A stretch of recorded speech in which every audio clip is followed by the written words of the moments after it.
Bueno, pues si os parece, empezamos. Pues daros la bienvenida aquí a nuestra casa y, por supuesto, vuestra casa y daros la bienvenida para la presentación del Toolkit Cómo gestionar la sostenibilidad en los consejos de administración, a iniciativa de DIRSE, que ha contado con la colaboración de Garrigues. Para los que no me conozcáis, soy Rosa Zarza y además de tener la responsabilidad de la dirección del Departamento Laboral de Garrigues, pues me ha correspondido el liderar todas las cuestiones de sostenibilidad y de ese eje del despacho. Un gran reto y la verdad es que un gran honor. Y especialmente en esta condición me hace muchísima ilusión el poder presentar este acto por un triple motivo. En primer lugar, pues por nuestra ya lejana amistad y estrecho compromiso con DIRSE. Además de ser socios protectores premium, tuvimos la grandísima oportunidad de colaborar en la constitución de la asociación hace ya más de 10 años.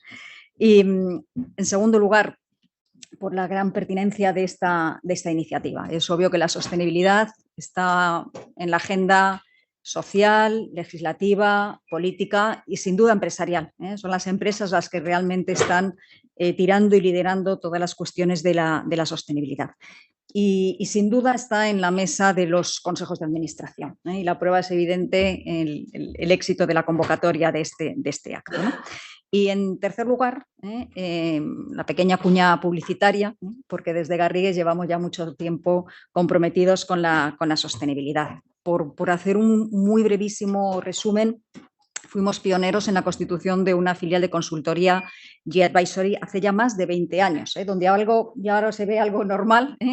Nosotros, bueno, no digo que tuviéramos esa capacidad visionaria, ¿no?, de pensar lo que iba a ser la sostenibilidad 20 años después, ¿no?, pero desde luego ya fuimos capaces de ver la importancia de estas cuestiones, ¿no?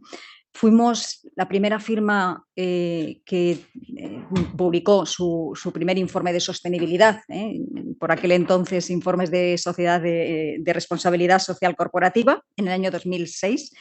Y en el 2011 lanzamos nuestra línea de gobierno corporativo dirigida por Sergio González Galán, que nos acompaña aquí y que además va a ser claramente protagonista de este evento, ¿no? Y ahora, bajo el paraguas de Garrigues Sostenible, pues damos servicio y cobertura desde 12 líneas de servicio a nuestros clientes en todas estas cuestiones de sostenibilidad. Sin duda, para Garrigues la sostenibilidad es un pilar estratégico en un doble sentido. En primer lugar, evidentemente, como firma legal y fiscal, acompañamos a nuestros clientes en todos los retos que tienen que afrontar en estas materias. Y en segundo lugar, pues como propia organización. No hay mejor credencial frente a clientes en estas cuestiones como nuestro compromiso y nuestro ejemplo en todas estas cuestiones, ¿no? Nuestra adhesión al Pacto Mundial ya data del 2002, hace también más de 20 años, y evidentemente comprometidos con la Agenda 2030, ¿no?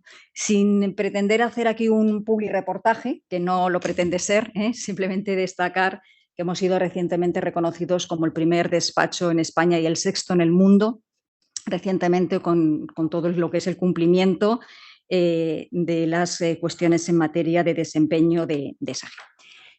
Pero lo que realmente es importante es el por qué estamos aquí, ¿no? Y estamos ante un auditorio absolutamente privilegiado, porque contamos con los directores de sostenibilidad y los máximos responsables de gobierno corporativo de las principales empresas de este país, que lógicamente sois todos líderes en todas estas cuestiones de la sostenibilidad. Y en la colaboración que hemos tenido la oportunidad y el privilegio de participar con DIRSE, lo que queremos poner en nuestro granito de arena para facilitar a todas las empresas una visión de la evolución histórica y las cuestiones más relevantes de la sostenibilidad por parte de los consejos de administración. Y, en definitiva, el establecer una hoja de ruta que os ayude realmente a implantar y a tratar todas las cuestiones de sostenibilidad, teniendo en cuenta fundamentalmente los aspectos jurídicos, que obviamente son nuestra especialidad.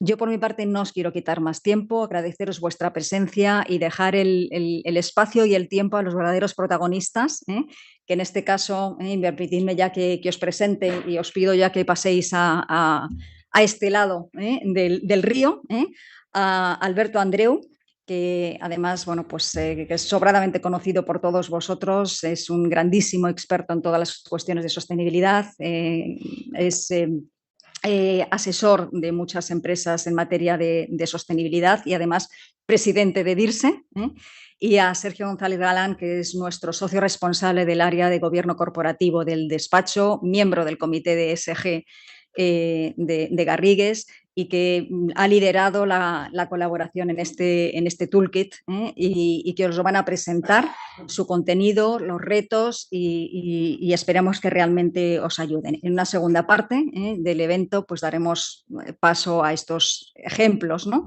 de empresas, de cómo lo están tratando. Yo, sin más, de nuevo daros las gracias, espero que sea útil, y Sergio, Alberto, estáis en vuestra casa para presentarla. Muchas gracias. Tengo una pequeña introducción, Rosa. Por supuesto. Muchas gracias. Venga, gracias a ti. No sé si la tenemos ya.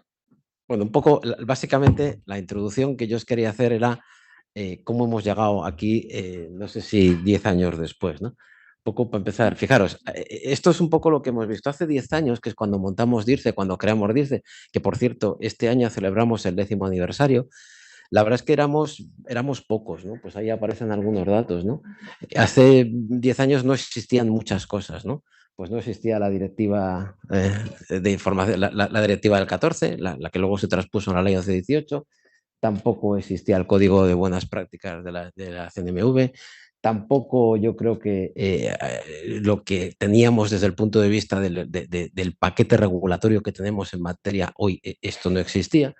En aquel momento, pues la verdad es que tampoco existía la ley de valor a largo plazo, tampoco existía el Plan de Finanzas Sostenibles de la Unión Europea, tampoco existía la Ley Europea sobre el Clima, es decir, no existía nada. Los que nos dedicábamos a esto, que éramos poquitos en principio, recuerdo que las primeras reuniones de montar DIRSE lo hicimos aquí, como decía Rosa, lo hicimos en este despacho, lo hicimos con Jesús de la Morena, que le veo por aquí. De hecho, él fue el primer secretario de DIRSE. Lo cierto y verdad es que cuando empezamos éramos muy poquitos, éramos como unos 20, 25 personas. Hoy DIRSE tiene, afortunadamente, casi 700 socios y hemos ido creciendo en este periodo de tiempo, ¿no? Esto es lo que teníamos hace 10 años. Hoy la situación es bastante diferente, ¿no?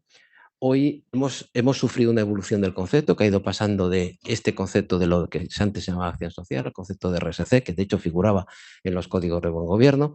Ahora se ha pasado también al concepto de sostenibilidad y también la última cuña es el concepto de ESG, que básicamente, como siempre suelo decir, el concepto de ESG se ha acrisolado básicamente porque el movimiento inversor ha trabajado mucho, ¿no? No sé si recordáis la película de Aladdin, que yo siempre lo pongo mucho, que dice el genio le dice a Aladín, ¿sabes cuál es la regla de oro? No, dice, la regla de oro es que el que tiene el oro hace las reglas. Pues en este caso los inversores que tienen el oro han acuñado el concepto de ESG y ese yo creo que es un poco la evolución, ¿no? Creo que estamos hablando de territorios, de conceptos comunes que trabajan en el mismo territorio. ¿Qué más tenemos hoy?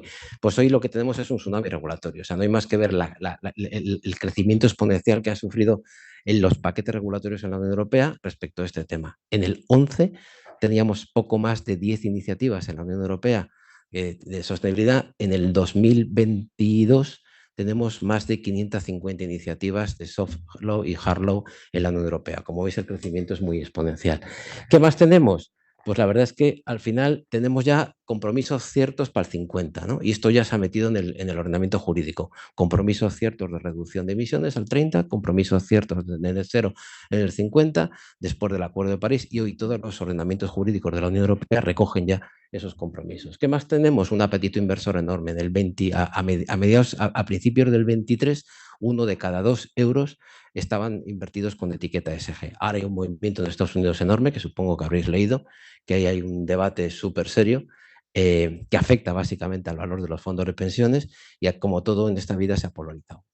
Los demócratas están en una cosa, los republicanos en Estados Unidos están en otra cosa y ese sería un debate que nos abriría un montón de ríos de tinta, ¿no? Y luego, ¿qué también tenemos? Bueno, pues al final la polarización que tenemos en torno a la sostenibilidad. Esto es cierto, ¿no?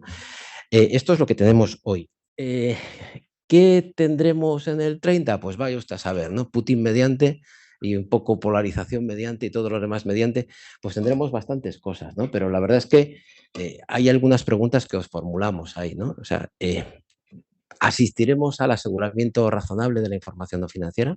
Es decir, los mismos requisitos que se piden a la información financiera en materia de auditoría se le van a exigir a la información no financiera. Parece que la directiva de la CSRD así lo establece, entre el 28 y el 30, lo cual va a suponer un cambio enorme desde el punto de vista de solidez de la información no financiera. ¿Con qué nos vamos a encontrar? Nos encontraremos quizá con que las empresas tengan que hacer una especie de carbon warning, de la misma forma que hacen un profit warning, si van a no cumplir los objetivos que se han propuesto de descarbonización. Pues es una pregunta que dejamos en el aire. Unos piensan que no, otros piensan que sí. Otras preguntas que nos planteamos: ¿habrá suspensión de cotización por empresas que incumplan sus objetivos ambientales y sus compromisos ambientales o no, sus compromisos climáticos?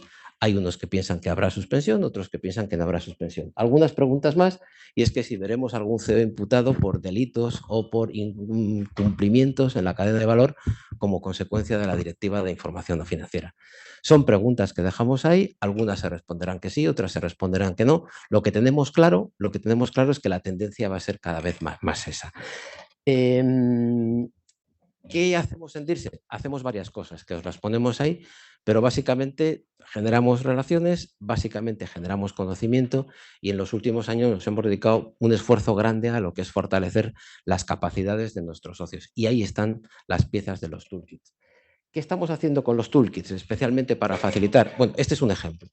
La verdad es que lo que nos dimos cuenta es que todos los cambios que nos están planteando exigen que la profesión vaya haciendo un catch-up muy importante.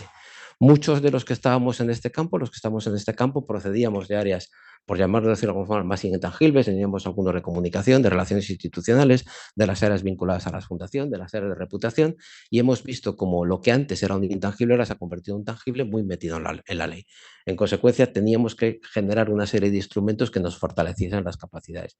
Y estas son las piezas que estamos haciendo con los toolkits, ¿vale? ¿Qué tenemos? Pues la verdad es que tenemos, este es un primer antecedente que hicimos, y hoy tenemos algunos ya.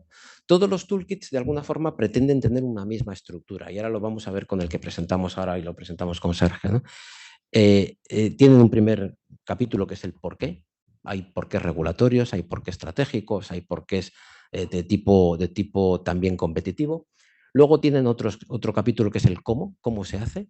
Y luego tienen un tercer ejemplo, que son ejemplos concretos que tenemos de socios de compañías que pertenecen a DIRSE. Este es un poco el esquema que siguen todos los toolkits. ¿Y qué toolkits estamos haciendo? Bueno, pues el primero que presentamos fue hace unos días con CaixaBank, cómo se monta un sistema de financiación sostenible. Este es el segundo que presentamos, cómo se gestiona el gobierno corporativo desde los consejos de administración, que lo hacemos en colaboración con Garrigues. ¿Qué más tenemos? Tenemos cómo se gestionarán los rankings, cómo se gestiona la presencia pública en rankings, que lo estamos haciendo con Villafañe, que lo presentamos dentro de unos días también. Cómo se montan los sistemas de información para la información no financiera, que lo estamos haciendo con Sigris. Estamos haciendo también otros que son cómo se incorporan las fórmulas de retribución, las variables ESG en la retribución de los directivos, cómo se gestiona la taxonomía, cómo se genera un proceso de descarbonización, cómo se gestiona una cadena de suministros, especialmente poniendo el foco en la parte ambiental, que lo estamos haciendo con Oracle. Bueno, ahí veis en algunos de ellos que estamos unos en cartera.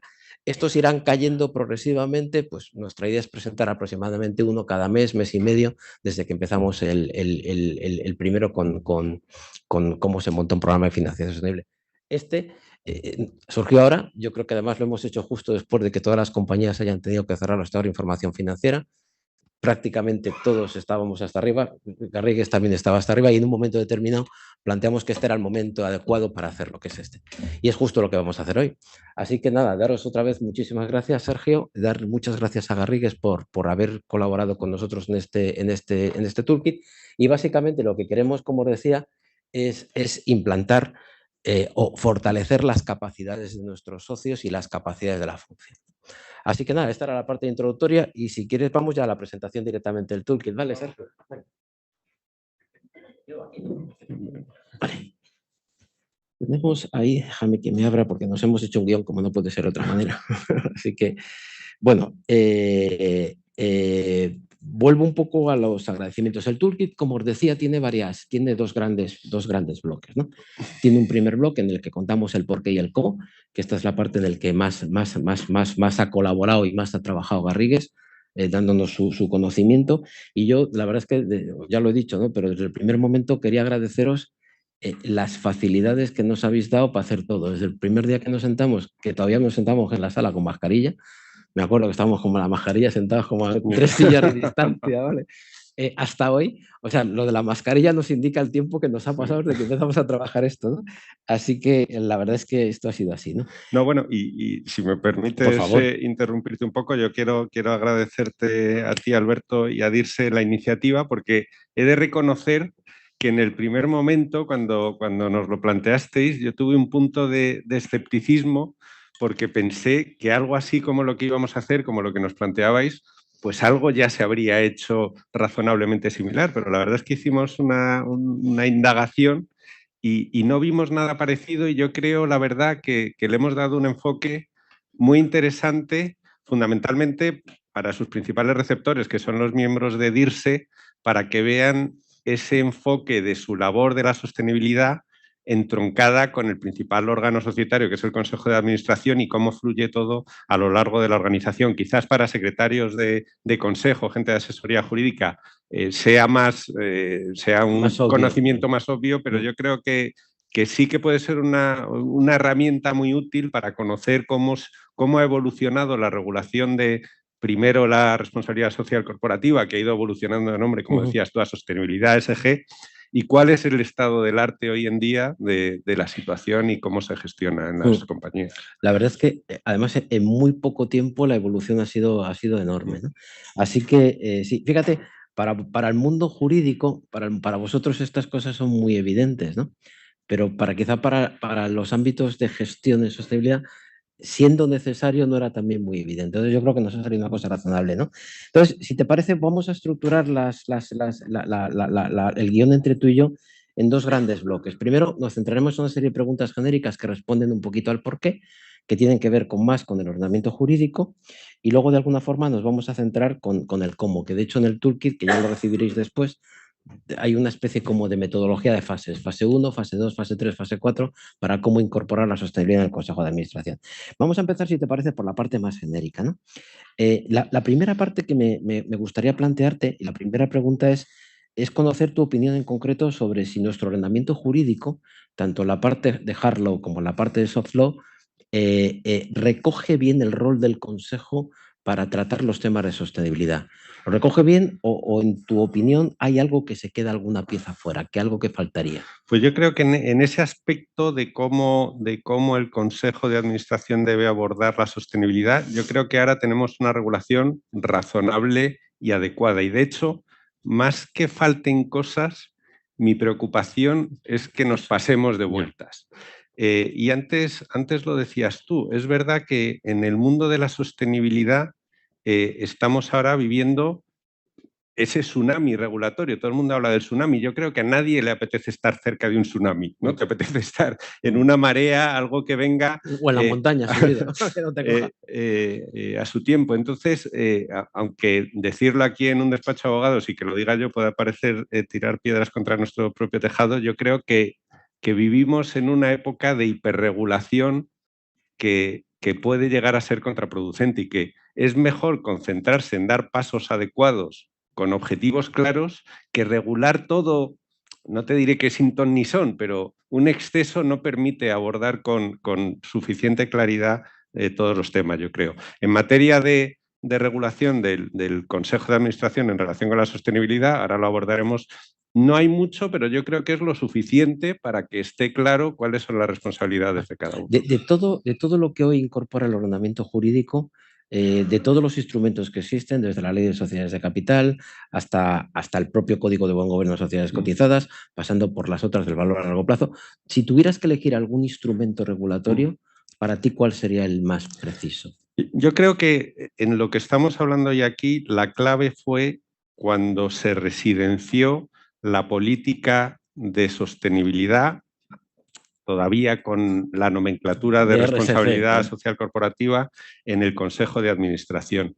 Y este es un ejemplo muy claro de la evolución de estas cuestiones dentro del mundo del gobierno corporativo. Es colocar la sostenibilidad entre las funciones del Consejo. Apareció por primera vez en el Código Unificado de Buen Gobierno, el de 2006, el Código Conte, que fue el primer código homologable español, donde curiosamente se decía expresamente en la introducción del código que el código no iba a abordar las cuestiones de RSC, que se iba a circunscribir a las cuestiones de gobierno corporativo.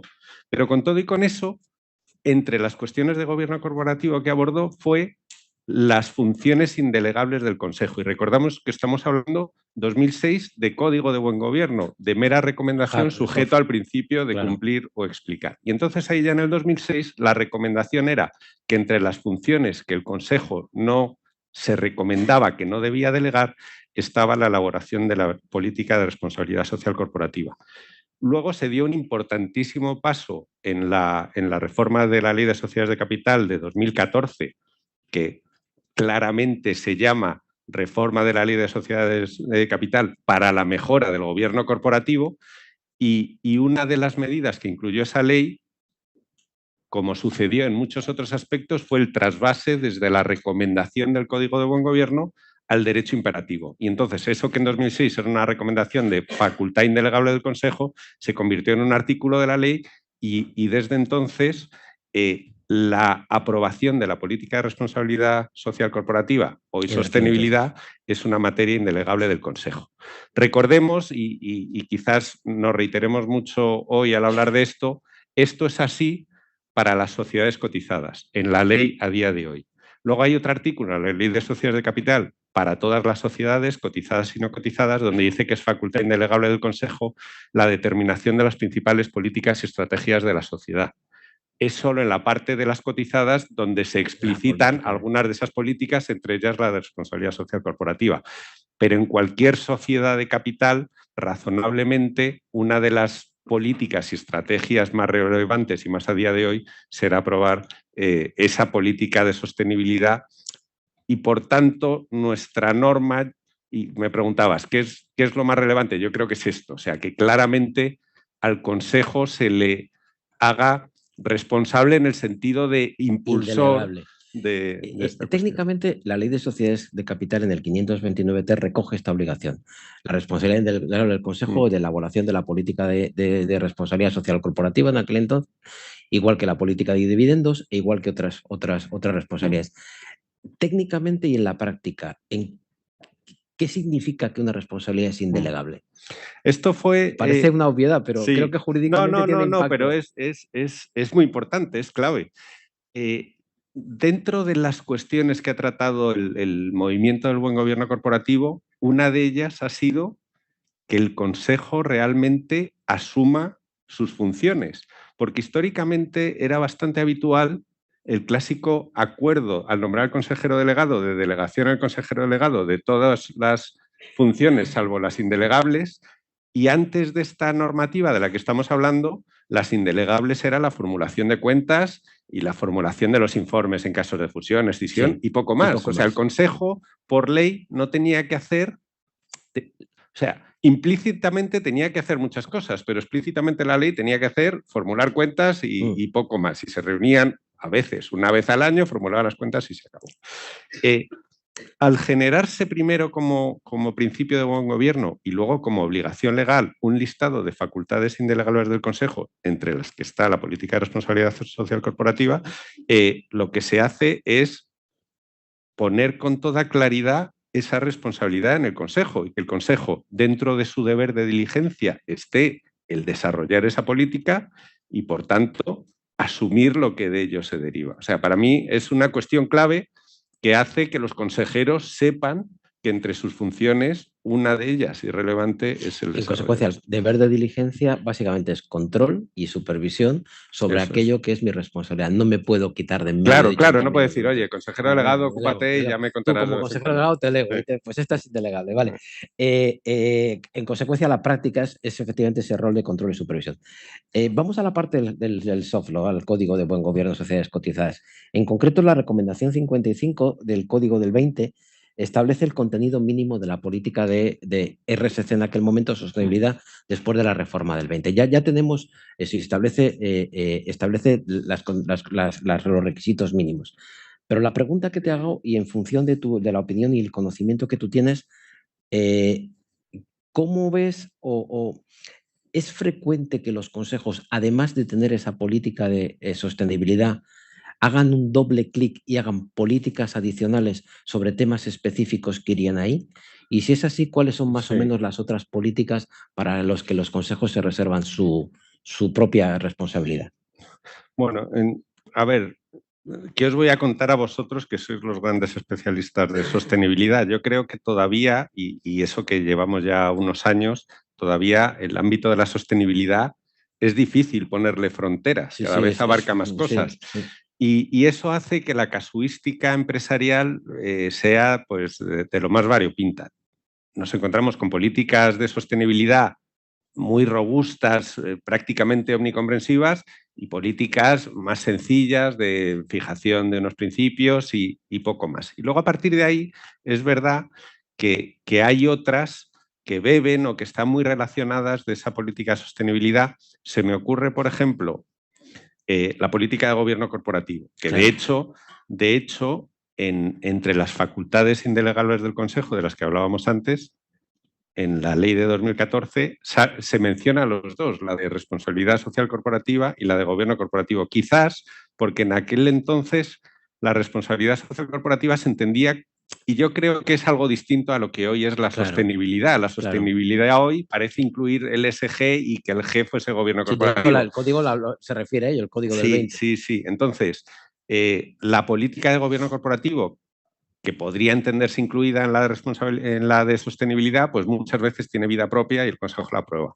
¿Qué otros temas? Se me puede ocurrir los planes de igualdad. Los planes de igualdad están absolutamente ligados a la sostenibilidad, pero también tienen vida propia. Luego, ¿cuáles llegan al Consejo? Eso depende un poco de cada compañía. Es verdad que las cuestiones más importantes, desde luego, cuando una compañía quiere fijar el tono, quiere señalar que le da especial importancia a algo, la mejor manera de hacerlo es que el Consejo la asuma como propia, la apruebe y se encargue de su supervisión. Vale. Yendo un poquito más allá, en la parte esta tenemos otra cosa, es la recomendación del 55, también en el toolkit hacemos referencia a los reglamentos del Consejo, que derivan, ¿no?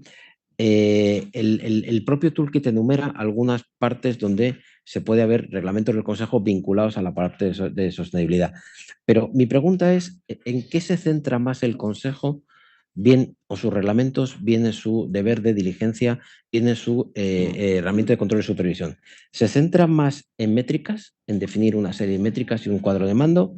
¿Se centra más en la identificación de riesgos, tanto financieros como no financieros? ¿Se centra más en los sistemas de control interno de la información no financiera? ¿En qué le pone foco, sobre todo en tu opinión y tu experiencia?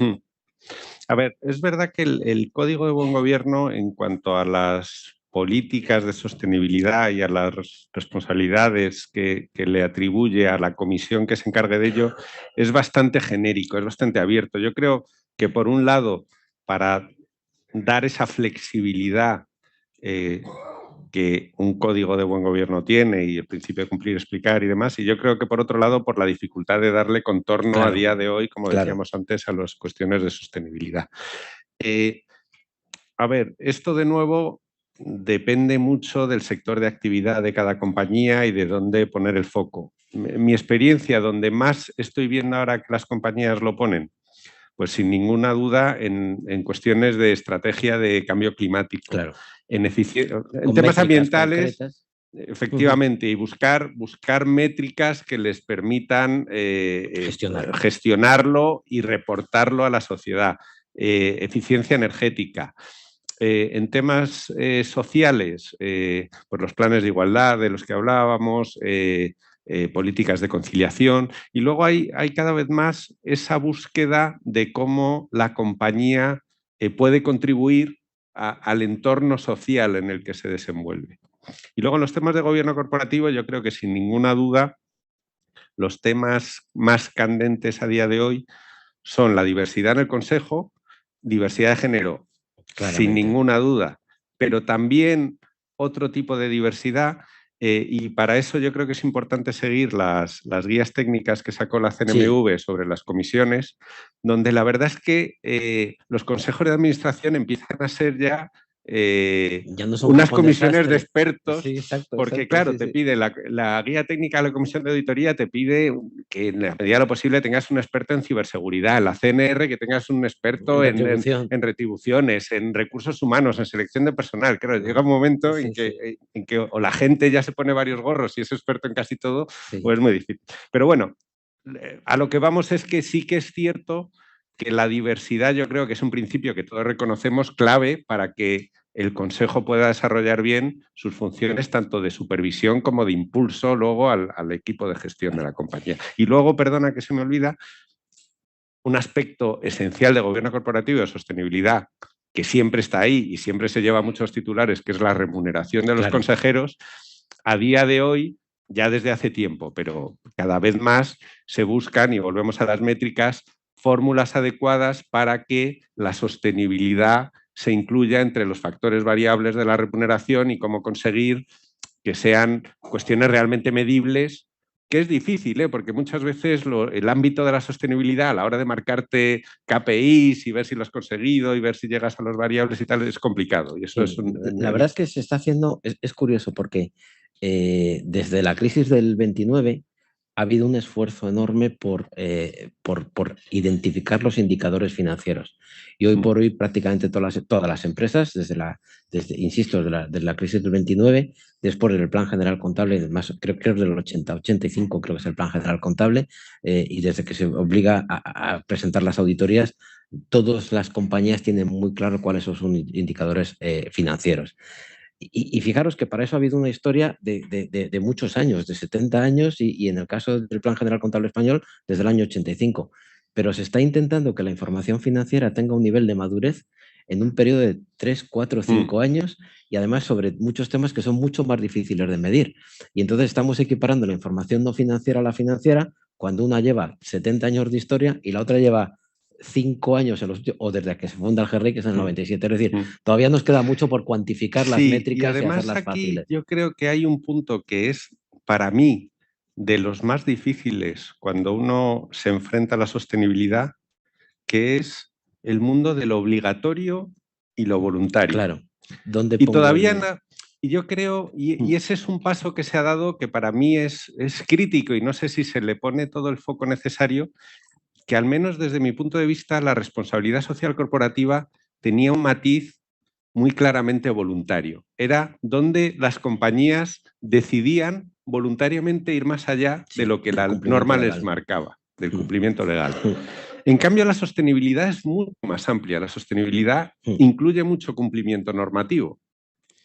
Y eso lo hace complicado luego a la hora de reportarlo, porque, por supuesto, lo que es cumplimiento normativo, no hay duda, hay que cumplirlo. Claro.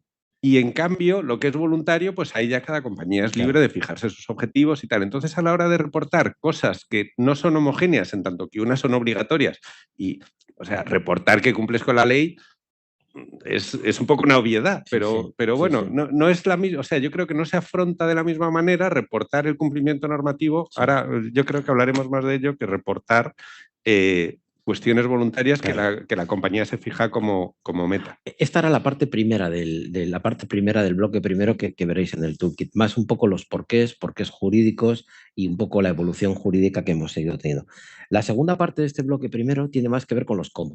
Y ahí cuando empezamos a trabajar en el toolkit, nosotros os decíamos muchas veces, joder, estamos intentando que todos los toolkits ofrezcan un cierto guía burros a nuestros lectores, ¿no? Fase 1, fase 2, fase 3, fase 4.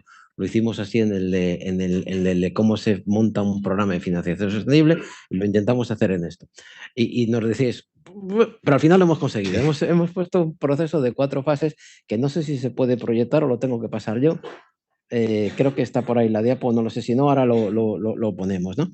Hemos identificado 4 etapas, ¿no? La primera etapa, y además así la habéis llamado vosotros, es la etapa que la hemos denominado el impulso desde el órgano de administración. Entonces, creo que está ahí. Bueno, ahí está. Esta es aquí la tenemos. Hemos visto 4 etapas, ¿no? Entonces, la primera etapa es la que hemos denominado, que habéis denominado la del impulso desde el órgano de administración. En el toolkit se hace mucha mención a la política, como de hecho hemos comentado, a la aprobación del código ético, que también figura en el ordenamiento jurídico, pero en tu experiencia, de alguna forma, crees que con lo que hoy establece la ley, básicamente la aprobación de la política del código ético, ¿tú crees que se articula suficientemente el impulso desde el Consejo a la sostenibilidad? O sea, ¿estas dos palancas son suficientes para entrar, por ejemplo, en la estrategia o no? A ver, dos cuestiones previas. Primero, este plan, no me acuerdo cómo lo llamamos, de hoja de ruta. Sí, la hoja de ruta, sí. Claro, hecha desde nuestro punto. Nosotros, obviamente, estamos en esta casa, le damos un punto de vista jurídico, claro, y lo hemos generado pensando en todo momento en cumplir con la norma, claro, y seguir un poco los procesos que yo creo que es algo muy razonable. Pero que está muy pensado en eso, en el cumplimiento normativo, en las recomendaciones y demás. Y luego, por otro lado, que depende mucho para los que lo estéis viendo, o sea, habrán compañías que están ya pasados 18 pueblos de aquí, pero bueno, yo creo que es importante esto, sobre todo para los que están en un proceso más incipiente. Y entrando ya en tu pregunta, o sea, primero, un código ético no está exigido en ninguna norma. O sea, quiero decir, tener un código ético es algo absolutamente voluntario, si bien es cierto que hoy en día está muy generalizado y normalmente se utiliza, casi te diría, como la primera piedra sobre la que se erige todo el sistema de cumplimiento, de compliance y demás. O sea, yo creo que es una herramienta útil para fijar el tono de la empresa en todas estas cuestiones. Y luego, el residenciar la política de sostenibilidad en el Consejo, ya hablábamos antes de ello, yo creo que es el pilar clave para el desarrollo de todo lo demás. Vuelvo a lo de antes. ¿Hace falta más regulación? Yo creo que tenemos exceso de regulación en todo. Yo creo que está muy claro. O sea, la ley lo dice clarísimamente. Esto es una facultad indelegable del Consejo. Y todo lo que se deriva de eso, yo creo que para cualquiera debería ser evidente. Por ejemplo, por ponerte un ejemplo, otra de las facultades indelegables del Consejo es la elaboración del plan estratégico. Claro. ¿Hace falta decir que el plan estratégico tiene que cuidar de la sostenibilidad? Pues yo creo que no, o sea, es obvio. Claro. ¿Tiene que cuidar de la salud financiera de la compañía? Pues no, o sea, yo creo que, insisto, esta es una apreciación quizás personal, yo creo que es mejor poca regulación y clara Con estas dos perchas el Consejo tiene instrumentos suficientes como para impulsar. Sin ninguna duda. Segunda etapa que tenemos aquí es la de integrar la función de sostenibilidad en la dirección de la compañía. Esto a todos los que trabajamos en este campo y especialmente desde la asociación, desde DIRSE, nos hace muy felices que desde aquí se diga esto. Es decir, tiene que haber un responsable de sostenibilidad en las compañías. Esto ya te digo que le agradecemos mucho el guiño que nos habéis hecho. Y así que lo planteamos nosotros. Entonces, seguro que todos los que trabajan con este campo estarán muy contentos, ¿no? Pero el toolkit de esta frase, que permíteme que la lea tal cual. Dice, en la medida en que esté encabezada por un director que dependa del Consejo de Administración o de alguno de sus miembros, típicamente el consejero delegado, cosa que también a los DIRSE les va a hacer muy felices, su nombramiento y el establecimiento de las condiciones básicas de su contrato, incluyendo de su remuneración, debe acordarse por el Consejo de Administración en pleno, según el artículo 249 de la Ley de Sociedades de Capital, y en su caso existir el Consejo. Mi pregunta es la siguiente. ¿Cómo se articula la dependencia de un director de sostenibilidad del Consejo? La dependencia orgánica del consejero delegado es evidente, es un cuadro, es dependencia jerárquica, pero me interesa esta posibilidad. ¿Cómo se articula la dependencia del Consejo? Y el precedente quizá puede ser el de director de cumplimiento. Yo no los veo muy iguales y ahora te explico por qué. Y de nuevo, a ver, aquí no hay regulación, claro, y lo que os puedo decir pues es más opinión personal y experiencia. Y casi os diría que esto es unas reflexiones más estratégicas que jurídicas. Pero vamos, os las doy encantado. Nosotros encantados de oírla, ¿vale? Partimos de la base, o yo parto de la base, de que la sostenibilidad es una cuestión de estrategia de la sociedad.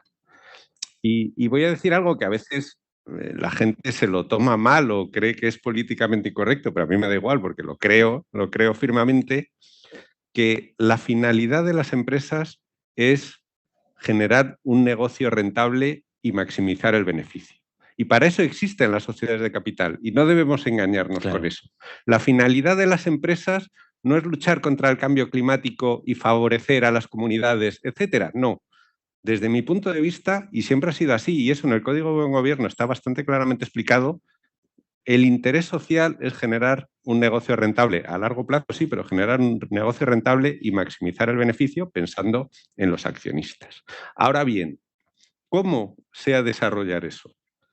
Pues parece razonable, y yo lo creo así, que es con un enfoque sostenible.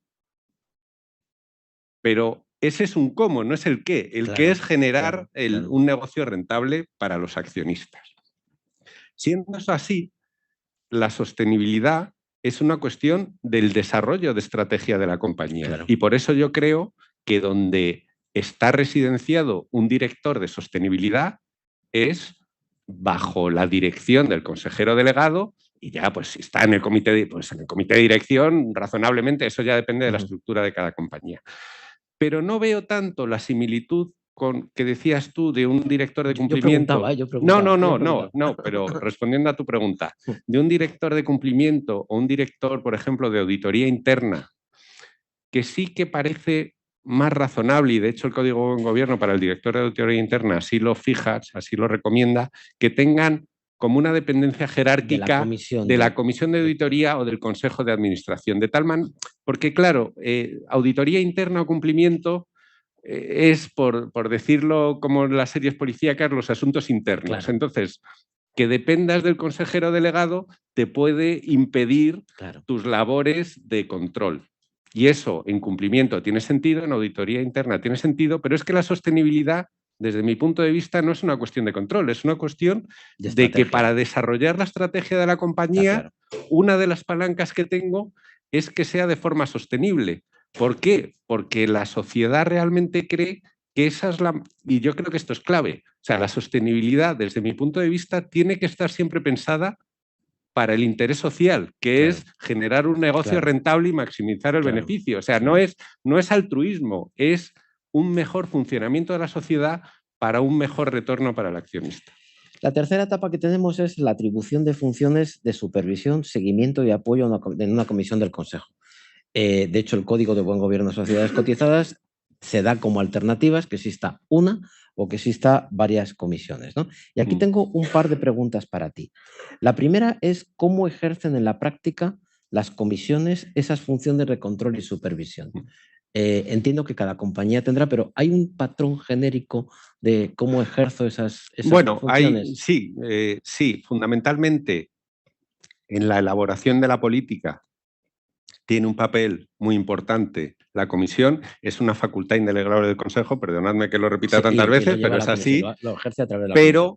Pero las comisiones, y de hecho esa es la virtualidad de las comisiones, tener un núcleo de personas generalmente con alguno de sus miembros más especializado y, lo más importante, lideradas por consejeros independientes. Aquí estamos hablando de cotizadas. Las no cotizadas siempre tienen que tomar esto como una referencia, como algo a lo que poder aspirar o de lo que sacar ideas. Pero bueno, esto es cómo funcionan las cotizadas. Entonces, tienes esas comisiones lideradas por independientes donde no están los ejecutivos, de tal manera que en cuestiones clave, como son auditoría, nombramientos y retribuciones y sostenibilidad, hay un primer filtro donde están los independientes.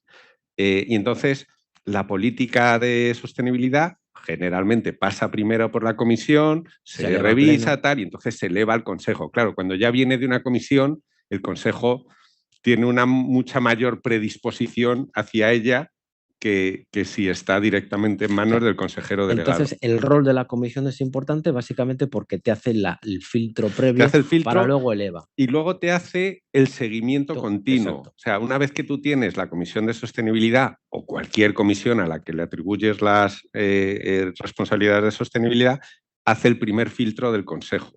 Y en el DIR se reporta a la comisión de sostenibilidad.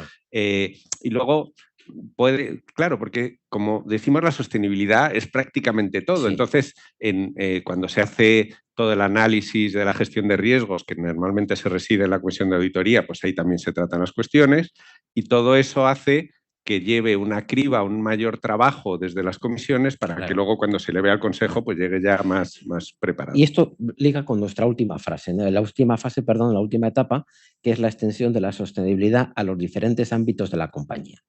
Y aquí mi pregunta es esta, ¿cómo puede el Consejo meterse por los rincones de la compañía y conectar todas las áreas presentes con el comité de dirección? Si de alguna forma uno de los objetivos es extenderlo a los diferentes ámbitos de la compañía, de hecho en el toolkit damos algunas palancas, ¿no?, para ejercer este rol. Por ejemplo, la aprobación del plan estratégico, el mapa de riesgos, la política de control y gestión de riesgos y otras cuestiones referidas al gobierno corporativo. Mi pregunta en concreto es, en tu opinión, ¿cuál es el instrumento más potente que tiene el Consejo para ejercer ese control diario y conexión con el comité de dirección? Es difícil destacar uno, la verdad, porque, como decimos, una vez que el Consejo cree realmente que la sostenibilidad es una palanca de generación de valor, y yo creo que es la única manera en la que se puede mirar esto, entonces ya tiene que fluir. Entonces, y lo explicamos en el toolkit, el plan estratégico debe tener en cuenta la sostenibilidad, la gestión de riesgos tiene que tener en cuenta la sostenibilidad, y entonces de esa manera va calando y va permeando a lo largo de la estructura. Luego, la supervisión, pues generalmente se lleva a cabo a través del DIRSE, cuando existe la función que reporta con una cierta habitualidad al Consejo de Administración para contar sobre el desarrollo de la política y demás. Y como la sostenibilidad habrá permeado en las diferentes capas, los reportes de las diferentes personas del comité de dirección necesariamente incluirán... O sea, quiero decir, es que al final no es vamos a hablar de sostenibilidad, es vamos a hablar de negocio. Claro. Y el negocio tiene que incluir de por sí. Tiene lógica que la comisión del DIRSE esté presente ahí de manera regular, y también podría tener cierto sentido que los diferentes directores funcionales que asumen dentro de sus propios objetivos determinados aspectos de sostenibilidad también puedan tener un reporte a la comisión. Terminamos ya porque nos hemos pasado 5 minutitos, pero para terminar, Sergio, me gustaría hacerte una pregunta al hilo de la nueva directiva, la CSRD, la Directiva de Informe de Sostenibilidad Corporativa. En esta directiva se contempla que entre el 28 y el 30 previsiblemente vayamos al aseguramiento razonable de la información no financiera. Para entendernos técnicamente, el aseguramiento razonable es en la práctica lo que toda la vida de Dios han sido las auditorías. Hoy por hoy tenemos aseguramiento limitado, verificación para la información no financiera, y tenemos auditoría, aseguramiento razonable para la información financiera. Si esto se produce definitivamente, ¿en qué se va a ver alterado el rol del Consejo en materia de sostenibilidad si vamos hacia un aseguramiento razonable de la información no financiera? Bueno, yo creo que el rol del Consejo no lo va a cambiar, porque de hecho a día de hoy el Consejo de Administración ya se hace responsable del estado de información no financiera. Claro. El estado de información no financiera ya es parte de las cuentas anuales, va junto con el informe de gobierno corporativo, de remuneraciones, y el Consejo asume la responsabilidad sobre ello. Yo casi te diría que es un paso en la buena dirección, que los consejos lo van a recibir para bien, y en general todos vamos a recibir para bien, porque eso implicará que ya hay una mayor concreción. A mí lo que más me preocupa y lo que más, ya lo decía antes, lo que veo más complejo del mundo de la sostenibilidad es que es un mundo inabarcable. Tienes 500 iniciativas europeas, o sea, te da una sensación de que nunca vas a saber hasta dónde llega, y entonces, claro, cuando tienes que reportar sobre algo tan difuso y tan amplio, pues es complicado. ¿Y cómo vas a hacer un aseguramiento? Claro. Entonces, llegará un momento, y yo creo que ese es el gran esfuerzo que hay que hacer ahora, y que está el EFRA, que está trabajando a nivel europeo para que haya unos estándares razonables, para que la gente sepa de verdad... ¿De qué hablamos cuando hablamos de qué? Claro, de qué tenemos que hablar, qué tenemos que reportar, y una vez que haya unos criterios claros y unos medidores claros, pues entonces ya la gente lo podrá reportar y se podrá auditar razonablemente. Ahora lo más que puedes hacer es, oye, más o menos se habla de lo que... Claro, será un paso más allá de lo que hoy estamos haciendo. Sí. Bueno, pues hasta aquí hemos llegado. El toolkit lo tenemos, os lo mandaremos cuando termine esta jornada, y luego también la idea que tenemos es ir haciendo diferentes presentaciones en algunas otras ciudades, ¿no? Pues posiblemente vayamos a Barcelona y algunas otras ciudades también que vayamos fijando a lo largo de estos próximos meses. Nada más, Sergio, darte las gracias, daros las gracias a todo el equipo de Garrigues que habéis trabajado. Y ahora creo que, Susana, tenemos ya la mesa, ¿verdad? Venga, gracias.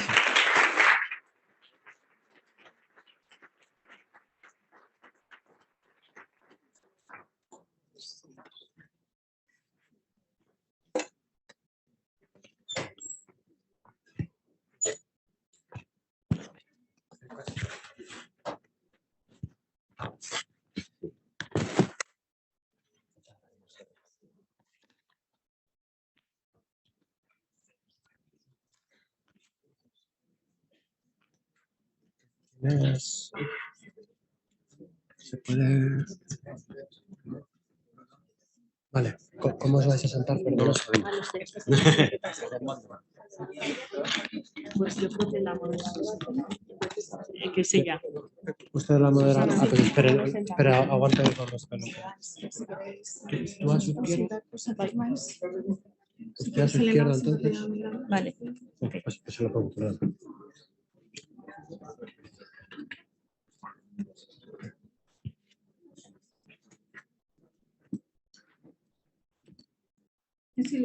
Que se lo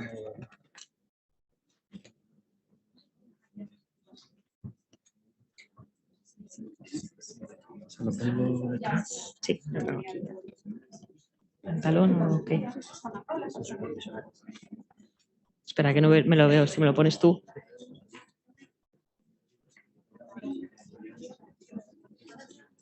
¿Ya?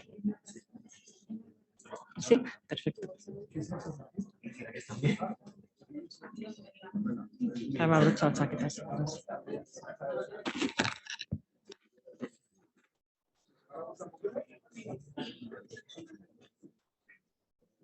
Esto es de... ¿Esto es tuyo, Susana? ¿Esto es tuyo? Sí. Ah.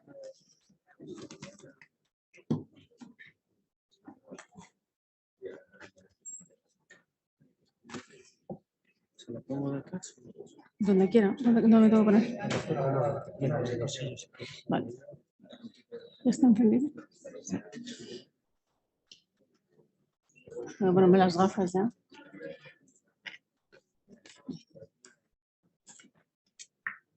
¿Cómo he puesto? Sí.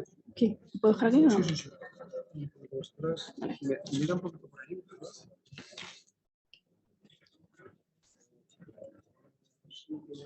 Gracias.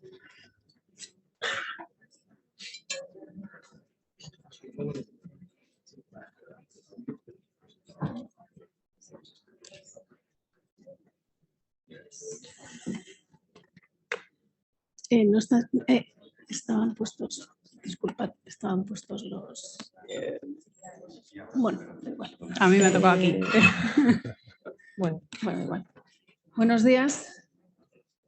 Lo primero, ¿se me escucha? Sí. Lo primero, aclarar que no nos hemos sentado tal y como nos cambiamos. Figura el panel, pero creo que no hace falta, ¿no? Que nos levantemos y juguemos al juego de las sillas. Bueno, buenos días a todos. Encantada de estar aquí, de poder moderar esta mesa, que además pues, contamos con 4 ponentes de lujo que voy a pasar a presentar. Además, como no estamos en orden, pues viene bien. Voy a empezar por el final, por la izquierda. Nos acompaña Ramón Ruiz, director global de ASG en Consentino. Ainara Elejoste, vicesecretaria del Consejo de Administración de Iberdrola, Juan José Manzano, director general de Alma Natura, y Elena Valderrábano, directora global de Sostenibilidad SG de Telefónica. Y además, bueno, pues sí que es la única persona que está bien situada. Dicho esto, bueno, representáis a compañías muy diferentes por tamaño, sociedades cotizadas en algunos casos, familiares en otros, sectores de actividad también distintos. Por lo tanto, la primera pregunta es una pregunta pues, más general que me gustaría que todos vosotros pudierais contestar, y es que cómo se estructura la gobernanza y la sostenibilidad en vuestras organizaciones, en los órganos de gestión. Y aquí, pues el que quiera empezar, si no, pues... por orden. Sí, si no, pues efectivamente. Muy bien, pues dándole vueltas cómo podía contestar de una forma rápida a una pregunta que podemos extendernos mucho y que porque es muy amplia, yo quería daros simplemente pues, pinceladas de los 4 niveles que en condiciones normales venimos aplicando para establecer ese control o ese seguimiento continuo. En primer lugar es a través del Consejo de Administración del Pleno, ¿vale? A través de los reportes que hacemos mensualmente, un reporte por escrito, cada función reporta por los principales indicadores, las principales novedades o los principales problemas orgánicos de su propia función y ese reporte por lo encargado en materia de sostenibilidad lo reporta el secretario del Consejo, que es a su vez el que tiene bajo su organización jerárquica pues, el equipo de ESG. Básicamente yo reporto al secretario del Consejo y al secretario general.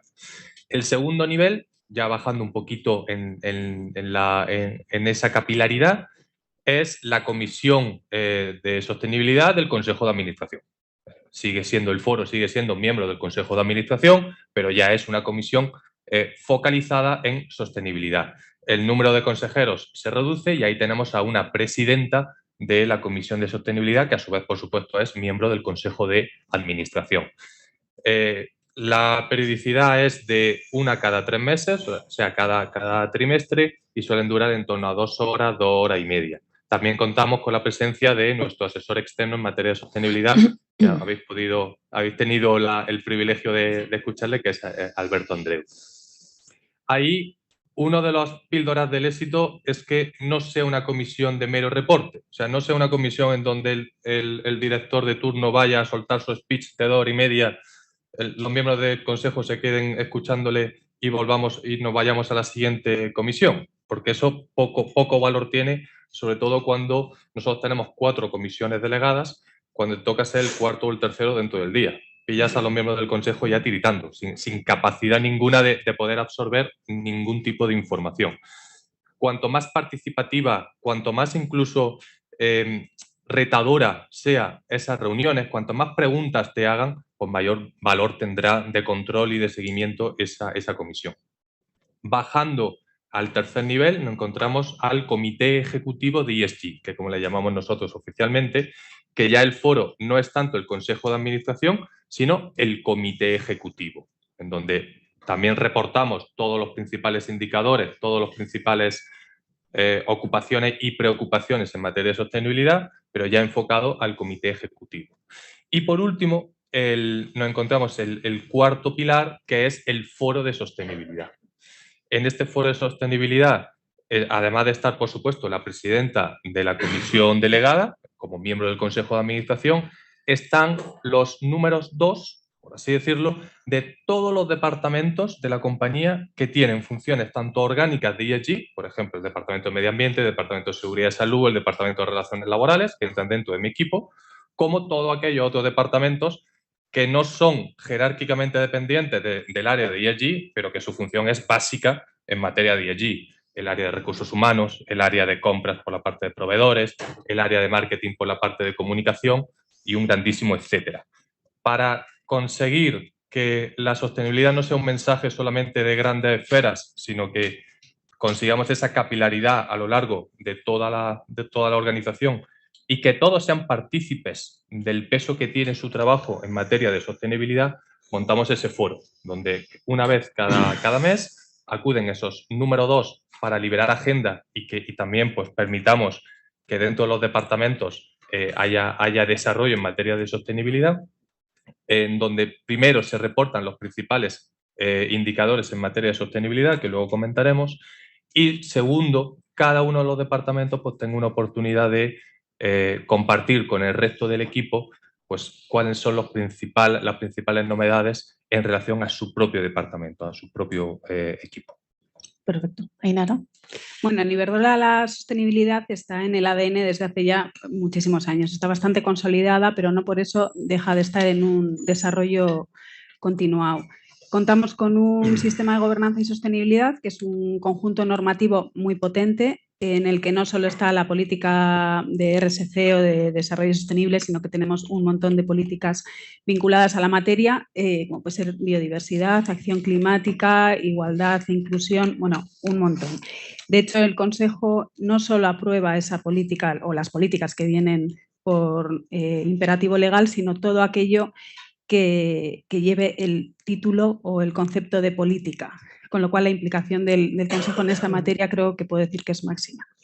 Tenemos además una Comisión de Desarrollo Sostenible que se dedica específicamente a todas estas materias y la tenemos desde el año 2010, si no recuerdo mal, con lo cual tiene bastante rodaje. Está compuesta por consejeros independientes, tiene una presidenta también de carácter independiente y sus competencias pues, han ido ampliando de una forma muy considerable. Desde el 2010, que empezó con la responsabilidad social corporativa, era, como se dice, pues, bueno, pues una comisión más etérea de, bueno, no quiero que suene mal, pero pájaros y flores, sostenibilidad, y ahora creo que tiene una relevancia que empieza a ser capital. Es mucho más técnica, tiene, bueno, ya empiezan con conceptos de taxonomía verde, se reporta muchísimo más y manejan o gestionan o dirigen también toda la función de cumplimiento, con lo cual la relevancia de esta comisión creo que es cada vez más importante.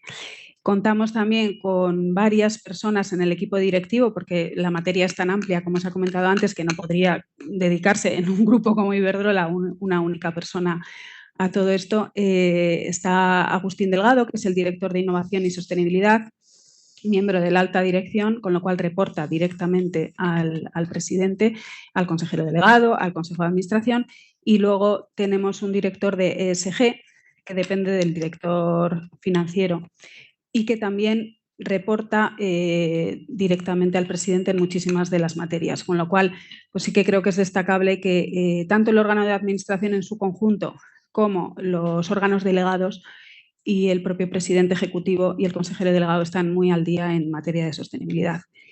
Y luego, además, creo que es importante destacar que en Iberdrola, en el Consejo de Administración, además de aprobar el conjunto normativo, además de tener un reporte directo con el equipo directivo y además de ver los planes que se van gestando dentro de la compañía en materia de biodiversidad, de desarrollo sostenible, de igualdad, de conciliación, bueno, pues cualquier tipo de planes, aprueba también y rinde cuentas a sus accionistas y en general a la sociedad, no solo con los informes que son obligatorios o bueno, pues legales, que puede ser el estado de información no financiera, las cuentas anuales, sino que tenemos otros tantos informes que nos hemos autoobligado a hacerlos anualmente, como puede ser el integrado o el de diversidad e inclusión, e incluso desde el año pasado un informe en materia de derechos humanos que nadie no lo ha pedido, pero que Iberdrola pues, no solo dice que hace cosas, sino que puede justificar que efectivamente lo que dice lo hace.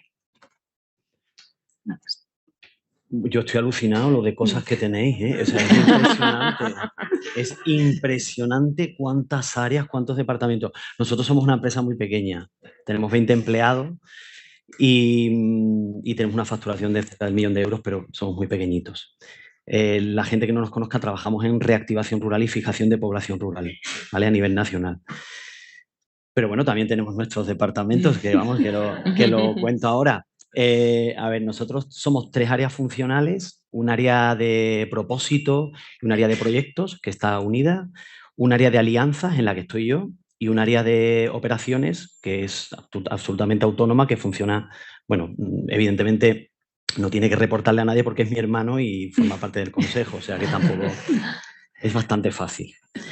Pero la peculiaridad nuestra es que nosotros en el año 2013 nos convertimos en una Benefit Corporation, en una corporación de beneficio, en una B Corp, como conocemos en España, que tiene una medición a 5 niveles: gobernanza, clientes, trabajadores, medio ambiente y comunidad.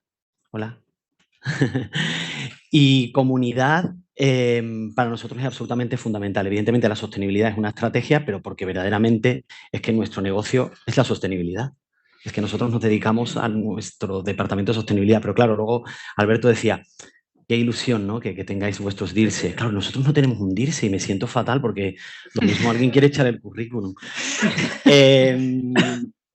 Y sin embargo las cosas funcionan. O sea, cuidado, ¿no? Que no tengamos un DICE no significa que haya todo un mecanismo de control para que los proyectos estén absolutamente alineados al propósito de la compañía.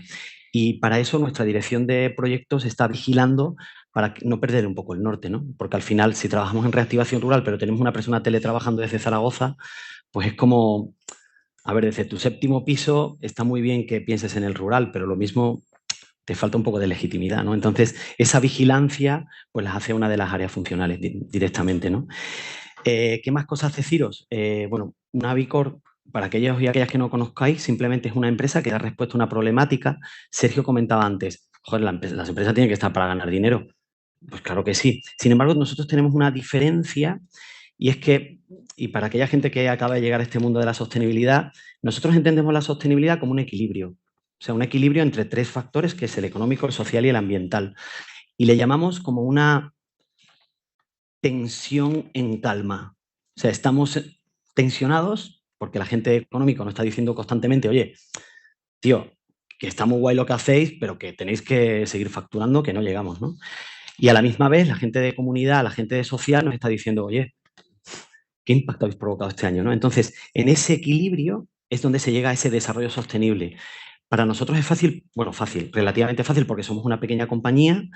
Entiendo que en compañías como las que me acompañan la problemática se complejiza de una manera brutal y por eso ese reporte continuo, pero cuando tú tienes el propósito tan integrado, el trabajador llega y lo primero que llega es, yo tengo un abuelo de pueblo, ¿me entendéis? O sea, es como ese ejemplo de que estás asumiendo el propósito de una forma tan visceral que a nadie se le ocurrirá decir algo diferente al propósito sostenible de la compañía, ¿no? Y eso nos llena de orgullo porque, bueno, pues tenemos la posibilidad de, aun estando en un pequeño pueblo de 900 habitantes, que mucha gente quiera trabajar en nuestro negocio, ¿no? Y es maravilloso. Luego cuento más. Muchas gracias. Bueno, pues yo voy a seguir la regla del oro, ¿no? O sea, al final, Telefónica es una empresa cotizada y realmente las pautas de lo que es la ESG la han marcado desde siempre los inversores. Es así, este invento de la ESG o de la sostenibilidad es un invento de los inversores y por una cosa muy, muy clara, que es que lo que buscan es la generación de valor a largo plazo. Y eso pasa porque tus stakeholders pues los trates bien. Si tú tienes unos resultados financieros maravillosos, pero estás dando patadas a tu cliente o maltratando a la plantilla o no tienes la plantilla necesaria, pues obviamente esa empresa no va a ser sostenible. Con lo cual, sí que me gustaría decir que esto de la ESG es sobre todo enfocado y quien se lo ha inventado ha sido el mundo inversor y para una cotizada es más evidente. Para las empresas o pymes y tal, pues ahora no es tan evidente eso de por qué ahora me piden todas estas cosas, pero es la generación de valor a largo plazo, ¿no? En Telefónica voy a hablar porque todo esto va evolucionando, porque también, como os ha dicho antes, parecíamos los que nos dedicábamos a esto hace más de 20 años que éramos unos visionarios locos y no siempre era muy compartido por el resto de la empresa. Yo vengo de una empresa que era de riesgo, entonces las empresas que tenían un riesgo muy identificado en ESG, que el riesgo básico, tampoco nos olvidemos en las cotizadas, era que se te iban los fondos de inversión, será el riesgo básico, no otro tipo de impactos, pero ligados a ese tipo de impactos, ¿no? A impactos sociales, medioambientales, etc.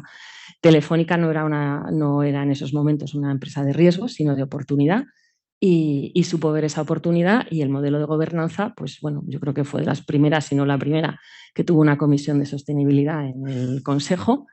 También he de decir que esto evolucionó porque básicamente esa comisión, cuando yo llegué en el 2014, seguía hablando solo de reputación, que yo le decía a Alberto, ¿pero dónde está la sostenibilidad si solo está la reputación? Pues de lo que me han dejado hablar, ¿no? O sea, quiero decirte que las organizaciones a veces no están preparadas para esta visión, ¿no? Nosotros ahora sí que tenemos una comisión específica de sostenibilidad en la que se ven absolutamente todos los temas, reportan todos los miembros del comité de dirección, pero hacen un seguimiento. No voy a ir a contar ahí qué bien me va, no. Es un seguimiento muy específico. teníamos una oficina que se llamaba de principios de actuación, porque Telefónica, eso sí, por otras razones varias, pero fue muy puntera porque en lugar de hacer un código ético, hizo unos principios de actuación que en realidad es un mix, una política de sostenibilidad y un código ético, porque reúne las dos cosas. Cuando lo hemos ido reformando, hemos pensado que esta era la mejor forma y son unos principios básicos, pero pues se ha hecho todas las políticas se aprueban en el Consejo de Administración, entonces hay políticas derivadas. La primera que reformamos y elevamos fue la política de privacidad, que efectivamente se convirtió ya en el riesgo de una empresa de telecomunicaciones. Hasta entonces no era tanto, la privacidad de los datos no era una cosa que estuviese como riesgo identificada, pero lo hemos hecho una política de seguridad y salud, política de igualdad, política de cambio climático, política de sostenibilidad en la cadena de suministro. Y todo esto son los temas que se llevan en la comisión. Reportamos también desde el inicio todos los riesgos ESG y reputacionales a la Comisión de Auditoría y Control, desde que salió también, desde que el Estado de Información no financiera es obligatorio, pues también obviamente se lleva a la Comisión de Auditoría y Control, y eso ya no se lleva a la Comisión de Sostenibilidad porque no damos abasto. La Comisión de Sostenibilidad está compuesta por 6 consejeros, presidido por una consejera independiente, y los 6 miembros son consejeros independientes, y es con carácter mensual y muy activa. Además, desde el 2019 está en la retribución variable los aspectos ESG, con lo cual a la Comisión de Nombramientos y Retribuciones pues también reportamos como el seguimiento de estos indicadores, ¿no? Muchas gracias, Elena. Ainara, que estabas comentando antes, ¿no? que Iberdrola pues lleváis varios años tratando estos temas ESG, tanto en el Consejo como en distintas comisiones. Yo quería preguntarte ahora mismo, después de todos estos años, ¿cuál crees que son los focos de atención prioritarios para el Consejo y para las distintas comisiones que también tienen funciones delegadas en esta materia? Bueno, yo creo que siguen siendo hasta cierto punto los mismos, desde un punto de vista conceptual, porque al final la materia es muy amplia, se va desarrollando y el Consejo sigue estando al pie del cañón en todo, ¿no? Pero quizá por mencionar alguno, bueno, pues igual es destacable que a finales del año pasado se presentó el Capital Markets Day y por primera vez, si no recuerdo mal, se hizo también un ESG Day, con lo cual el Consejo ya también de cara al mercado trata de exponer también los objetivos en la materia. Creo que fueron unos 40 objetivos en esta concreto, tanto desde el punto de vista ambiental como de gobernanza social y de financiación sostenible. También se aprobó un plan de acción climática que tiene, yo creo que 2 años, 1 año y medio, que además se le está dando un seguimiento continuado y se está adaptando continuamente, y el Consejo de Administración también está supervisándolo. Y la Comisión de Desarrollo Sostenible, como he dicho antes, ha visto incrementadas exponencialmente sus funciones. Entre otras, está lo que es la supervisión del Plan de Acción Climática, lo que es el sistema de cumplimiento, que también vamos a llevar a la Junta General de Accionistas una propuesta de reforma de estatutos para potenciar aún más el sistema de cumplimiento. Y bueno, y luego, como no, el plan estratégico, pero que pues, hasta a los años vista, pues que, como he dicho antes, tiene muchos objetivos en materia de ESG. Perfecto. Juanjo, en tu caso comentabas que, bueno, pues que sois una empresa pues, familiar, más pequeña y por lo tanto además habéis nacido con una base de un propósito muy claro y que ya la sostenibilidad pues, está en el propio propósito, ¿no? Pero para todas aquellas pymes que aún no se hayan planteado integrar la sostenibilidad en su modelo de gobernanza, ¿por qué se lo recomendarías y qué primeros consejos les darías para que iniciaran ese camino? Me cuesta la vida, ¿eh? Esto me cuesta la vida.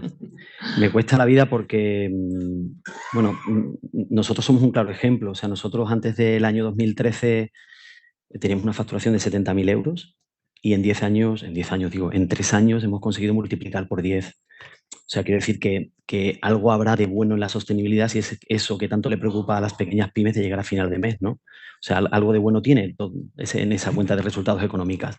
Entonces, una de las primeras ideas, porque he apuntado varias, es que la sostenibilidad es un proceso de mejora continuo y que no se entienda como una meta, sino como un proceso en el que las cosas van evolucionando y las cosas se van adaptando. Lo mismo, yo de aquí salgo y con DIRSE. O sea que quiero decir que, que evidentemente tiene que haber una persona responsable del área, ¿no?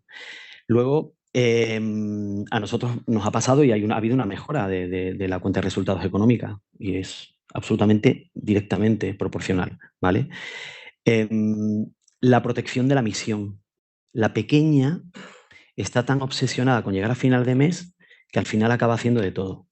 Suena el teléfono, ¿me haces una puerta? Joder, esto es una panadería, hacemos puertas. Entonces, pues a veces ahí se pierde, ¿no? Se pierde un poco la línea de esa misión, ¿no? Que me parece fundamental. Sin embargo, luego, claro, representamos el 97% de este país. 97%. Si la pyme cambiase, España cambiaría.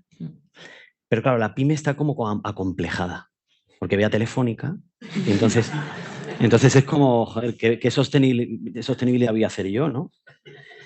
Entonces, ¿qué quiero decir con eso? Que lo mismo, y esto es una llamada de atención también, porque hace falta que la grande se lo tome muy en serio, que lo haga de forma muy coherente, con mucho sentido, con mucho valor, porque nosotros nos estamos fijando en ellas para poder hacer cosas parecidas, ¿no?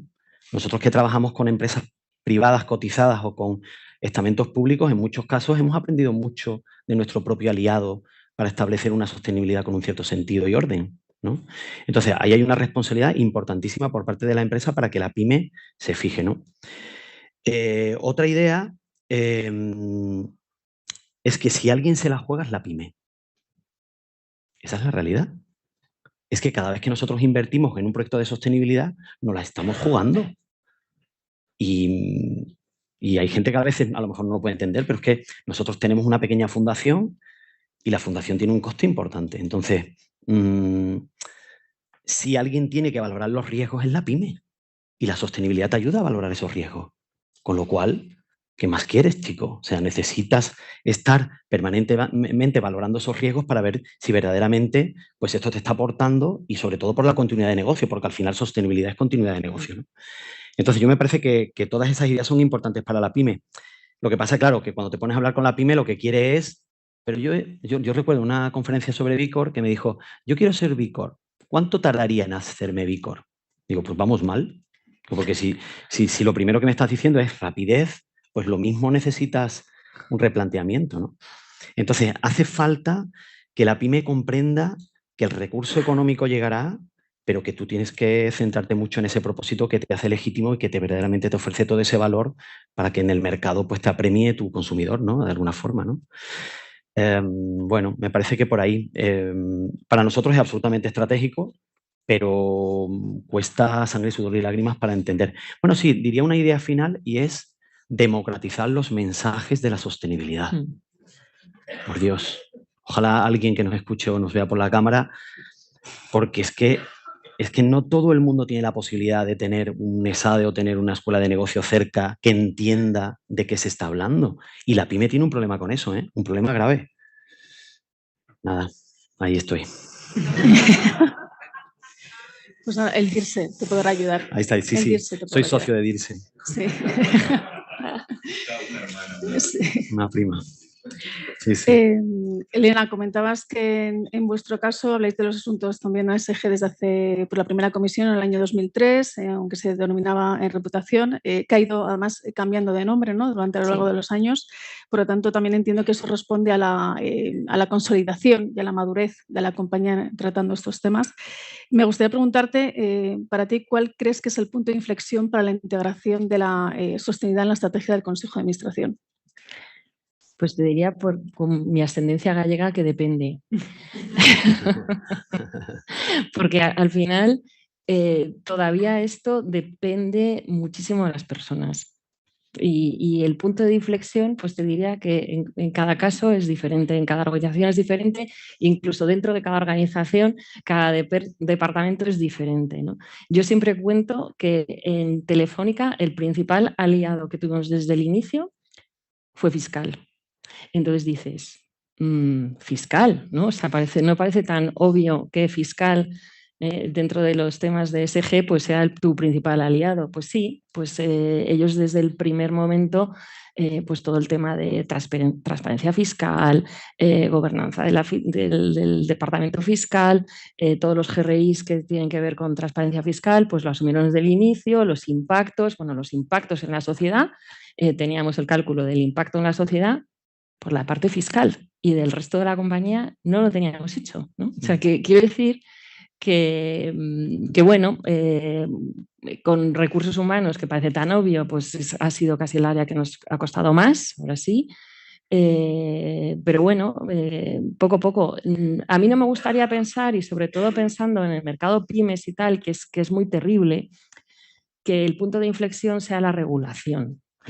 Porque, o sea, no sé, los árboles te impiden ver el bosque y esto no va de que tengo que reportar. Entonces, si para nosotros es un dolor, ¿no? Y sobre todo viendo la perspectiva de aseguramiento razonable, y pongo este ejemplo, ¿no? Nosotros empezamos a intentar hacer aseguramiento razonable hace 4 años con 10 KPIs y tenemos 6. O sea, no me quiero ni imaginar lo que puede ser.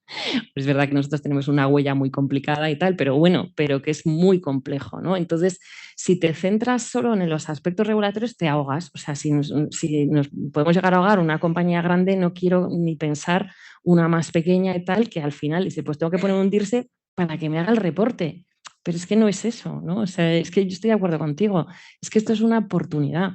Y bueno, yo creo que en nuestro caso, sí, si vamos a lo grande, a lo macro, no esto así departamentitos, el punto de inflexión es cuando realmente ves el aporte de valor de esto.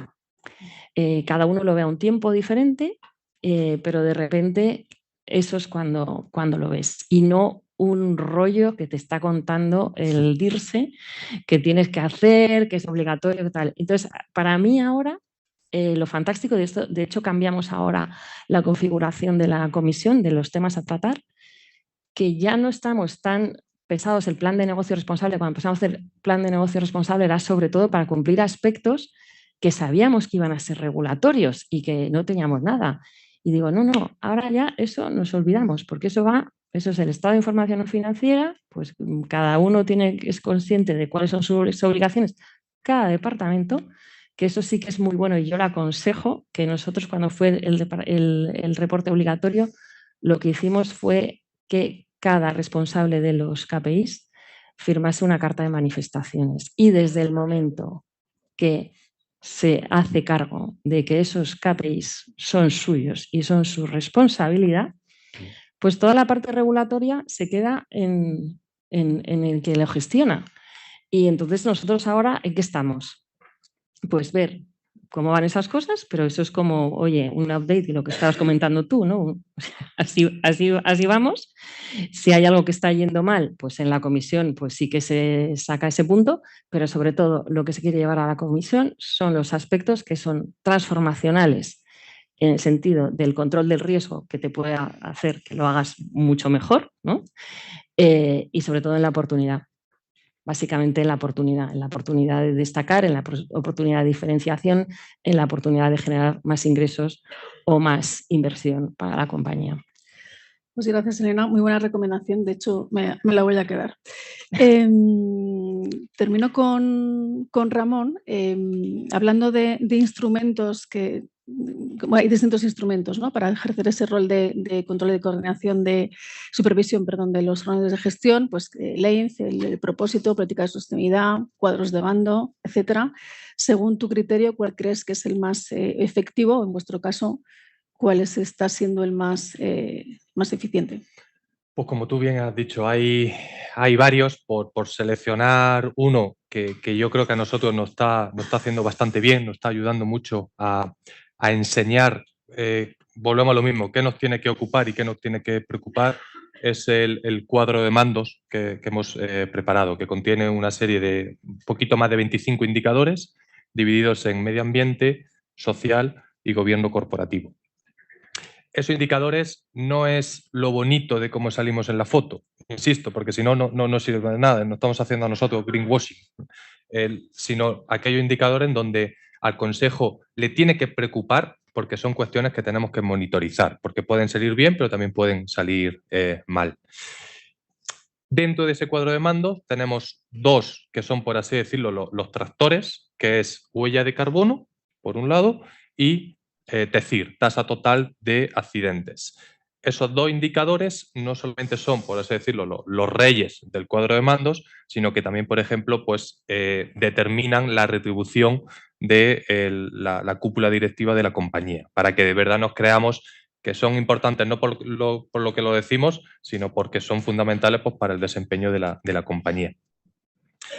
En cuanto a los indicadores concretos, cogiendo un poco lo que comentaba Sergio de que una empresa está para ganar dinero, que lo comparto al 100%, es que esos indicadores te ayudan a ganar dinero. Por ejemplo, el indicador de eficiencia energética, cuántos kilovatios hora necesitamos para producir 1 kilogramo de producto, eso es dinero. O sea, ¿es bueno para el medio ambiente? Sí, pero cuanto menos energía utilices, menos coste vas a tener tu proceso productivo y más rentable vas a ser. El indicador de eficiencia en el consumo de agua, nosotros tenemos la fábrica en Almería. Imaginaros si es para nosotros críticos el consumo de agua en una de las regiones más desérticas que tenemos en España. El indicador de valorización de residuos, pues cuanto menos residuos generes y más valorices ese residuo que has generado, menos materia prima vas a comprar. Y así con toda una serie de indicadores hasta llegar a 25, también en la parte social, el TECIR, por ejemplo, o el índice de rotación.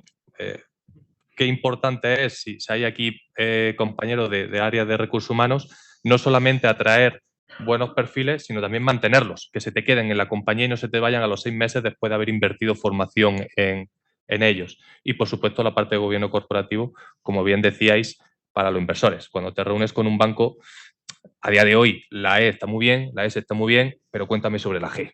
Cuéntame sobre el gobierno corporativo, porque es lo que principalmente a ellos le están pidiendo, le están demandando. Y no solamente importante tenerlo, sino asegurarse que se ve. O sea, no solamente importante tenerlo para venir aquí y contarlo, decir, mira lo que tenemos, sino asegurarse que es una herramienta que todo miembro del Consejo de Administración o del Comité Ejecutivo lo tiene de forma disponible las 24 horas del día.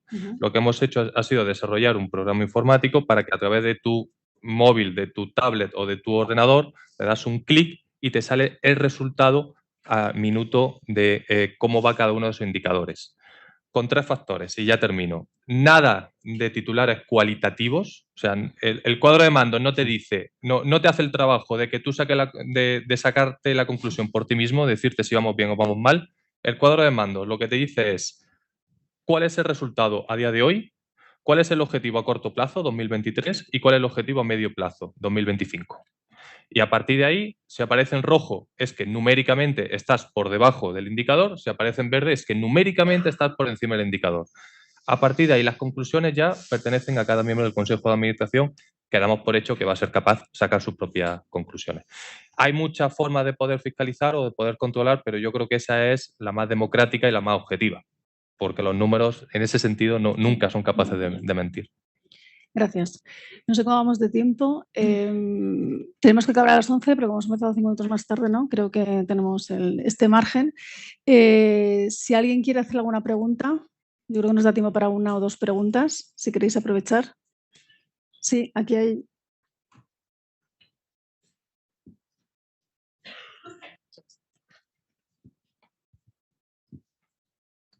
Hola, buenos días. En primer lugar, agradecer la jornada que está resultando muy interesante. Soy Santos Núñez, del señor Sostenibilidad de Renfe. Sergio lo ha comentado, o sea, cambiamos de paradigma, pasamos de la sostenibilidad por vocación a la sostenibilidad por obligación, por lo menos en el ámbito europeo. ¿Cómo os estáis preparando para dar ese salto? Quien quiera. Elena se está preparando, así que va a contestar Elena. Bueno, yo lo he dicho antes, para una cotizada en general ya estás preparado, porque esto es una demanda del inversor. O sea, nosotros el tema de gobernanza, que es muy curioso, porque la gobernanza, el mundo inversor te la pide por prácticamente materia incluso por KPI. Entonces, nosotros en determinado momento dijimos, o sea, no nos vamos a inventar una gobernanza de la igualdad de género, una gobernanza de no sé cuántos, y todo va al mismo canal. También tenemos un canal de negocios responsables de hace años, que la parte de denuncias va al canal de auditoría, pero la otra parte va a consultas y lo mismo con la gobernanza. Entonces, yo sí que diría, para nosotros lo más complejo, esa preparación, pues ya te digo que es que llevamos una trayectoria de más de 20 años, entonces pues vamos preparados. Lo más complejo va a ser el tema del aseguramiento razonable. Y sobre todo, si no se siguen criterios, que para mí es muy claro, que es el tema de la materialidad, que bueno, pues a que finalmente pues parece que sí lo contempla la directiva, pero bueno, vamos a ver cómo eso baja después en los países, porque tenemos aquí el precedente de que la implantación de la directiva anterior pues fue más rigurosa en España. Espero que no, esperemos que no, pero porque eso es sumamente complejo. Y eso es para nosotros ahora mismo diría que casi es el gran reto. Yo quiero sumar una idea y te voy a responder un poco de forma filosófica, porque al final también nos la jugamos como todos y nosotros estamos como redefiniendo qué es para nosotros éxito. O sea, éxito desde un punto de vista de la sostenibilidad de impacto. O sea, ¿qué sería éxito en una compañía pequeña como la nuestra para decir hemos conseguido el propósito de reactivar o de fijar población en el entorno rural? Entonces, en esa redefinición del sentido de éxito tiene mucho que ver los perfiles de las personas que acaban entrando en la compañía para ver qué aspiran o qué quieren hacer con su éxito de vida personal y profesional. Esto es duro, pero no imposible. Eso por un lado. Y por otro lado, no sé si lo sabéis, pero hay una nueva sociedad que viene a hacer gala en este país, que es la Sociedad de Beneficio de Interés Común o Interés Colectivo. No sé si los abogados por aquí los han escuchado ya. Sí. Las SBIC. Las SBIC es nuestro paso natural en el siguiente nivel, porque somos una empresa certificada B Corp con una certificación internacional de Estados Unidos, pero no tenemos una forma jurídica que de alguna manera nos sume, ¿no? Y parece ser que, bueno, pues por ahí van a ir los tiros, ¿no? Un poco esa mezcla de lo mejor de dos mundos, ¿no? De la empresa más puramente tradicional y de un tercer sector. O sea, esto de lo que estoy hablando es de ese cuarto sector que parece que se está montando. Preparándonos, bueno, estamos escuchando propuestas. Otra pregunta.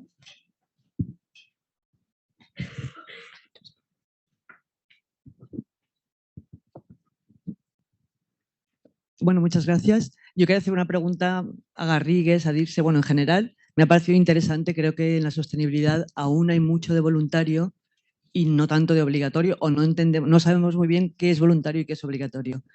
¿Cómo piensan que se va a ir haciendo esa transición de lo voluntario a lo obligatorio a base de multas? Es decir, si vemos la nueva directiva, abarca muchas cosas, pide muchas cosas, pero nunca dice quién va a decidir lo que es material o lo que no para Iberdrola. ¿Cómo ven esa evolución de pasar de lo que ahora es un poco etéreo a cosas que van a ser, digamos, legales o obligatorias?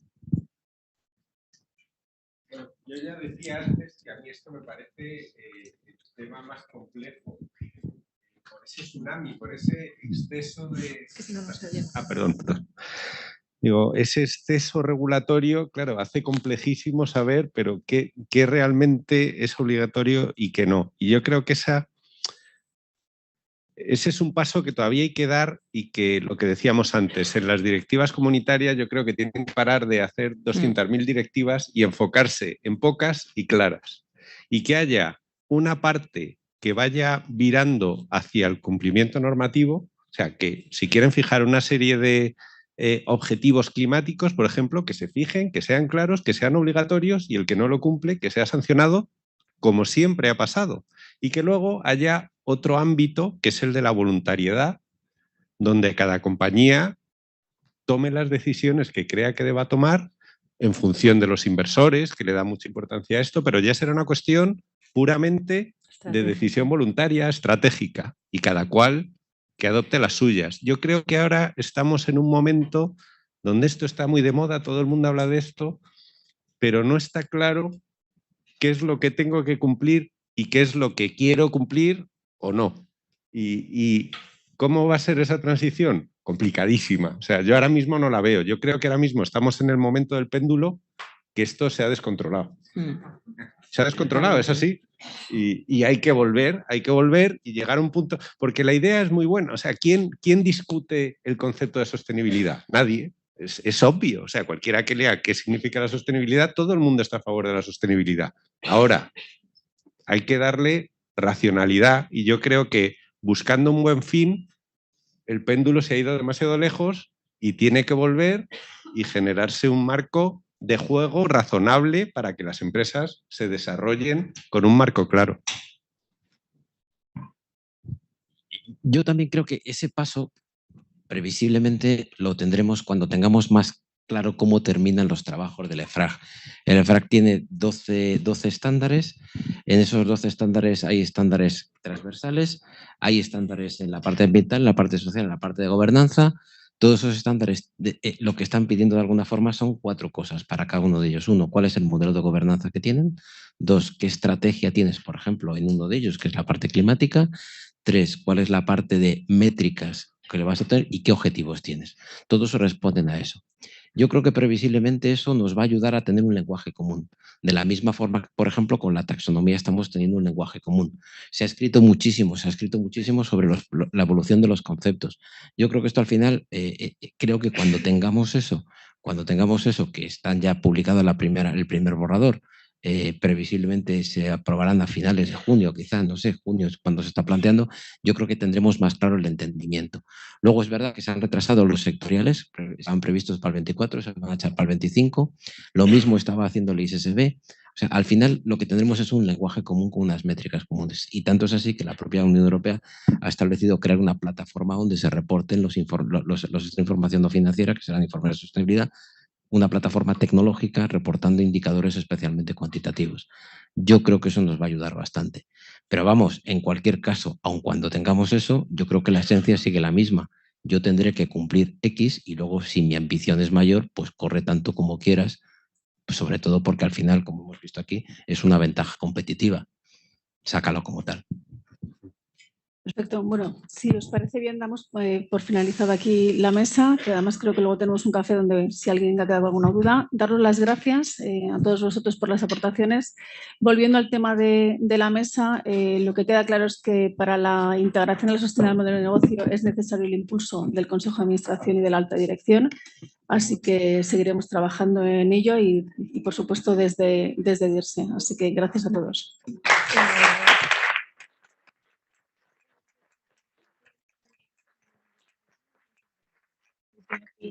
Bueno, unas brevísimas palabras de despedida, primero de agradecimiento a DIRSE, Alberto, Susana, por supuesto a Iberdrola, Telefónica, Cosentino, Manatura y a todos aquí sus representantes. Yo simplemente lanzar tres mensajes muy claros, ¿no? El primero, que evidentemente la sostenibilidad es estrategia y es negocio. Yo creo que es uno de los mensajes clarísimo.